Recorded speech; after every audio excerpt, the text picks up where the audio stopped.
তো গাইস, কি অবস্থা সবাই? আশা করি সবাই ভালো আছেন। আমিও ভালো আছি। তো আজকে একটা রান্নার ভিডিও নিয়ে আসছে। এখানে দিছি রসুন পেঁয়াজ মরিচ, আজকে চাপা শুটকি দেয়। এই যে চাপা শুটকি, এইগুলো হচ্ছে ডাঁটার শাক। ডাঁটার শাক, ডাঁটার শাক দিয়ে চাপা শুটকি দেয়া।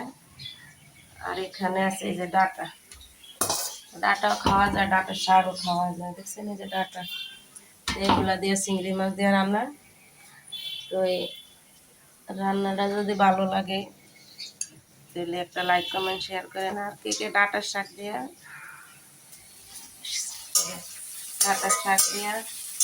চাপা শুটকি রাখেন কমেন্টে একটু সবাই বলে দেবেন।